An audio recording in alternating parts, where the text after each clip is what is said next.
Hi everyone, welcome back to the channel. My name's David Milan and I'm an HR professional working in Australia. So today I'll be discussing what I think HR can learn from services marketing based on my experience in HR and what I learned after completing a Master of Marketing degree.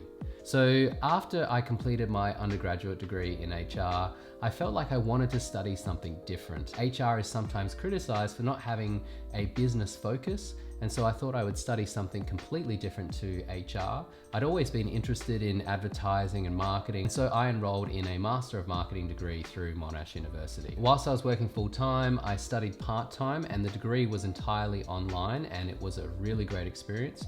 It was really well set up and supported by Monash University, and I was able to participate in classes and discussions with students from all over the world. Some classes I was studying with students from Sydney or Melbourne or Brisbane or Adelaide, as well as South Africa and Dubai and Singapore. It was a great experience and I recommend it to anyone who is interested in studying a postgraduate degree. I thought Monash was a great university. So the Master of Marketing degree covered subjects like retailing, strategic brand management, assessing marketing performance, and other subjects related to marketing. But one subject that's really stood out to me, and a subject that I think is really applicable to HR, is services marketing.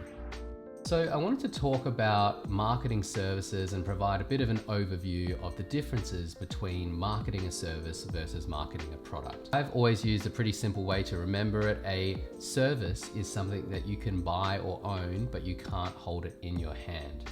Versus a product, you can buy it and it's something more tangible. So a good example of a product are Apple AirPods, and the service that you use with these is Apple Music or Spotify. So it's something intangible. You have a tangible product and an intangible service. So back when I was studying for exams, I used to love using mnemonic devices to try and remember different concepts. And one that I came up with to remember the key differences between marketing products and marketing services was HIPI, or hippie or HIPI. And it stands for heterogeneity, intangibility, perishability, and inseparability. And those four key terms are the key differences between marketing products and marketing services. So heterogeneity, services differ greatly based on the inputs. Massage is an example of a service, and the service that's being provided is going to differ greatly every time it's provided. That's based on the masseuse that's providing the service and also the customer who's receiving the service. So there's a high level of difference in terms of the service provision. So the next one, intangibility. Services can't be seen or touched or sampled. And this is probably the key defining characteristic of services versus products. An example of intangibility is teaching. So teachers are providing an intangible service. So perishability is used in services marketing to describe the way that a service capacity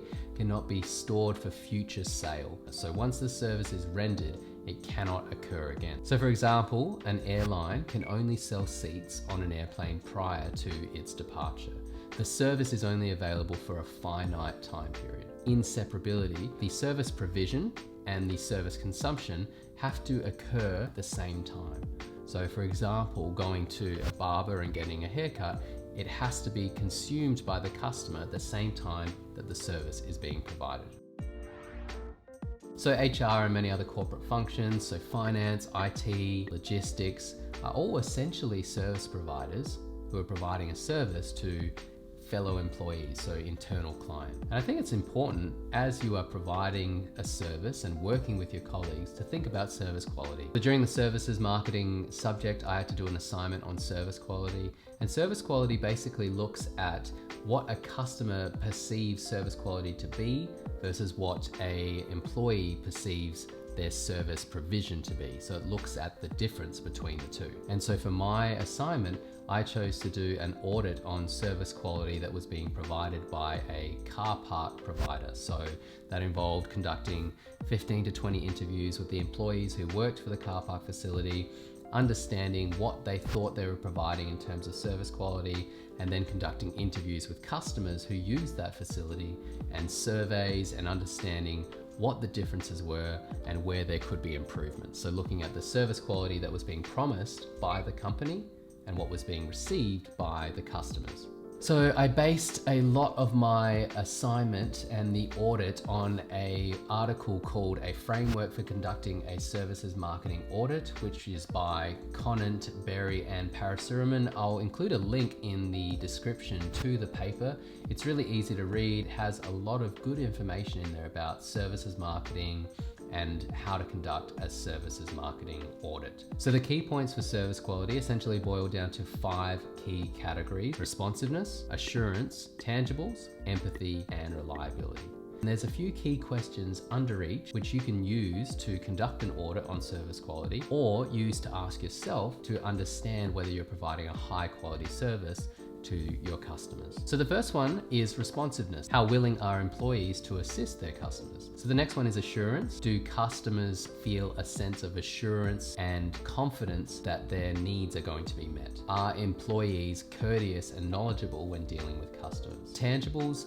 Does the organization offer evidence, tangible evidence of a high quality service? Does it have modern looking equipment? Are the comms materials or employees attractive to its customers? The next one is empathy. Are employees empathetic, or do they act with their customers' best interests at heart? Do they think about the needs of their customers? And the final one is reliability. How dependable is the organization? Are things done right the first time? Does the organization maintain accurate records pertaining to their interactions with customers? So how can HR and other functions apply the concepts of services marketing to the work that they're performing and the service that they're providing to customers? I've thought about this quite a bit over the course of my career, and I have a few points under each which you might like to consider as you are providing a service in your organization. So the first one, responsiveness. It's difficult to be responsive all of the time. Something that works for me is, depending on the task, when I'm doing a bit of a triage and trying to prioritize, I try to deliver a prompt, impressive response time on tasks that either my customers are not expecting would be done quickly, or things that I know that they really value. So the next one, assurance. Very early in my career, I was working with a senior leader in a part of the business that I supported. We were dealing with an employee and some issues of performance. And we were waiting for someone to call us from a different part of the company, another HR practitioner who was a bit of a specialist in those types of issues. While we were waiting for them to call, we were talking about what we thought could happen, or what we thought could be the next step. And I remember the manager that I was supporting saying, look, I'm not quite sure what to do here, but I'm really confident that when Doug calls us, he will have some great advice. And I remember thinking, wow, this manager, he really trusts my colleague. And I think that that's something that HR can work on by providing clarity of what is going to occur and providing good advice to leaders. Next one, tangibles. Even something like a PowerPoint needs to be presented well, because it's an example of a tangible output. It's a way that you can demonstrate high quality service. So the next one is empathy. HR often occupies a bit of a unique position in an organization. You work closely with senior leaders. HR needs to act with their leaders' best interests at heart, and sometimes that can mean telling them something that they're not ready to hear or they find difficult to hear. Over the course of my career, I've been really grateful to work with some senior leaders, and I've provided feedback to them that at times they found difficult to hear, but later they have thanked me for.